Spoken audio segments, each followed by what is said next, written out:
Hey everyone, I'm Chris and welcome back to another video, and today I'm gonna talk to you about the difference between working as a nurse here in New Zealand compared to the Philippines. I actually haven't done one of these in a while, and I mean one of these talking to the camera videos, so if I seem awkward, that's why. Actually, I feel like I'm always awkward, so if you think I'm extra awkward, you know why. And I'm just gonna stop myself right there and start the video. Okay, actually, before I start, let me just say that it's been 5 years since I've been working as a nurse here in New Zealand. So it's been 5 years since I haven't worked in the Philippines. So obviously, things have changed. This whole video is based upon my experience working as a nurse, and also I've only worked at one hospital in the Philippines and one hospital in New Zealand. So let me know in the comments below the difference between your working experience compared to mine. So the very first thing that comes to mind is timesheets. So here in New Zealand, everything is based on honesty. We don't clock in or clock out, and if ever we work overtime, we just go online and we type that we've worked 30 minutes overtime or an hour overtime, and we get paid for that. So everything is based on honesty. When I was working in the Philippines, the hospital I used to work at would monitor the timesheets through clock in and clock out. So let's say most nurses start at 8 o'clock. So around that time, you would see all these nurses running towards where you can clock in or clock out. And actually, I was one of those nurses because I was always just in time. So anyway, the reason for that is because the hospital would punish you if you're late. So I think there was like a 5-minute allowance, and so if you clock in at 8:06, I think the hospital would not pay you for the first 30 minutes you're working, something like that. The most striking thing for me about this whole honesty in New Zealand is that no one is ever late. Let me give you an example. Here in New Zealand, in the morning shift, there would be around 55 nurses. So we start at 7:45. So around 7:43, because like I said, I'm one of the nurses who's just in time. So around 7:43, no one would be in the locker room. Only 5 nurses, including myself, will be in the changing room because everyone else is already at work. Everyone else is already working. Yeah, it's sort of ironic because here in New Zealand, it's based on honesty and no one is ever late. And in the Philippines, the hospital is very strict with timesheets, and a lot of nurses are still late. So the next thing on my list is sick days, and this is the most frustrating things in the Philippines because you are allowed a sick day, but you need to provide a medical certificate in order to get paid for that sick day. So imagine if you have the flu. Having the flu sucks, you know? Like you have the fever and you just don't want to move, you want to stay in bed, but in order to get paid, you have to drag yourself out of bed, go to the doctor, and get a medical certificate so that your employer will pay you for that day. And some nurses don't bother to go to the doctor, so that means they won't just get paid for that day because you know you're sick and you just want to stay in bed. Here in New Zealand, when you call in sick, no one will ask you a question, and that's because they take care of their employees, and we have a nursing organization where you can complain if you're not treated properly, and you can even call in sick for stress, and that's because it's your right to take care of yourself. If you are sick for more than 2 or 3 days, maybe that's the time that the employer will ask you for a medical certificate, and because you spent time and money for going to the doctor, you can get reimbursed for spending that money. Pay is the biggest reason why nurses from the Philippines migrate to other countries like New Zealand, because apparently everywhere else in the world pays better than the Philippines. Okay, that might be an exaggeration, but a lot of countries pay better than Philippines.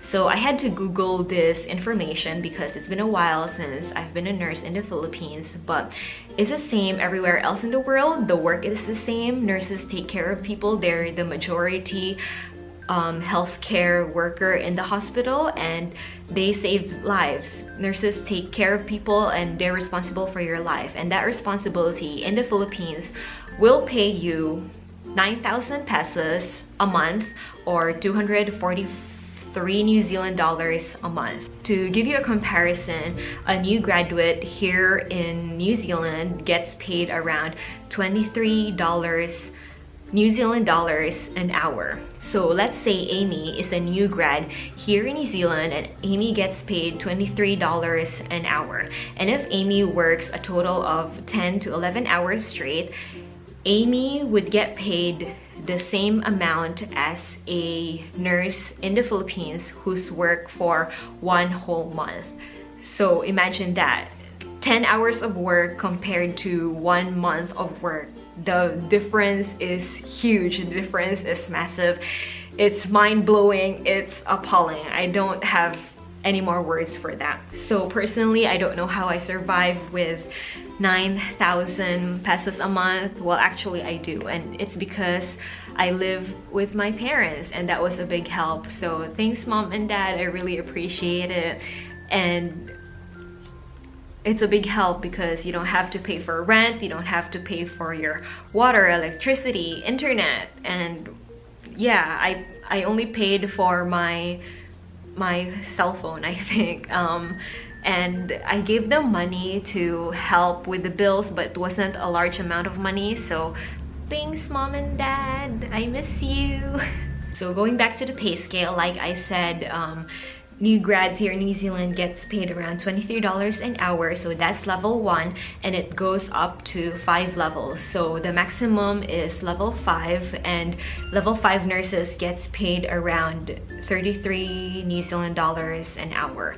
And the good thing about working as a nurse in New Zealand is that they recognize the number of years that you work in the Philippines. So when you come to New Zealand and you've done your bridging course and you're already a registered nurse here, you will not start at level 1, so you will not start at a new graduate level. So talking about getting paid, here in New Zealand we get paid every fortnightly, and that means we get paid every 2 weeks. So in my workplace, it's usually every Wednesday, and it's usually on the dot. Every other Wednesday we get paid, and sometimes you forget and you're like, ooh, it's Wednesday again, and then you have more money in your bank account. So in the Philippines, you usually get paid every 15th of the month or every 30th of the month, so in the middle and the last day of the month.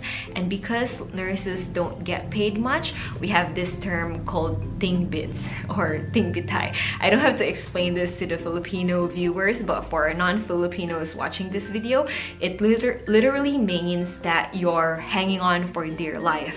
Because let's say, what's today? Today is April 28th. So already today is tingbits in the Philippines because payday is 3 days away. So you are down to your last how many 100 pesos, and you don't have enough money. You don't have enough money to go out. You don't have enough money to watch movies. So you wait for the next payday and life starts again. So the last thing I'm going to talk about are the disposable items in the hospital. And it breaks my heart how much disposable items we have here in New Zealand. It breaks my heart how much rubbish we produce. So one example would be these wrappers. I'm not really sure what it's called, but it's the thing we use to wrap our instruments in. So here in New Zealand, it's one use, it's disposable. In the Philippines, it's reusable. And the reason for this being disposable in New Zealand is because of infection control. Because when you wrap your instruments, you use tape, and every time you peel off the tape, the wrapper will have holes in them. So yeah, it's just a matter of infection control. So imagine in a knee surgery. With knee surgeries, you use so many instruments, and we feel like one tall rubbish bag just full of these, and it's all one use, it's all disposable. And it's just, we haven't even started the case yet and we've already produced that much rubbish. So another thing would be these sterile towels. So we use these towels whenever we scrub for a case. So we wash our hands, we wipe our hands with this towel, and this towel is disposable. And another thing would be this is part of a suture pack. So this is a needle holder, scissors, and there's a forceps, which I don't have. So even instruments here in New Zealand are disposable, and all these things are reusable in the Philippines. And the reason why we throw away here in New Zealand, I've asked, and the reason for that is because it's cheaper for the hospital to buy this new compared to packing it again and autoclaving it. So that's why. So that's it, guys, for the entire video. Thank you for listening to me talk. Let me know in the comments below which of these things that you can relate to. I'm sorry if the video quality has changed. I don't know if you've noticed, but it's already nighttime here. It took me a while to film this video. But once again, thank you so much, guys, for watching. I hope you're having a great day so far, and I'll see you guys next time. Bye! You can't wait on other people to be what you've been called to be. You can't wait on their affirmation. You can't wait on their approval. You can't wait on their support. Sometimes you just got to run and look behind you and say, everybody who wants to run, run, but I can't stop running because you're not running with me. Listen to me, hear me. You can't stop chasing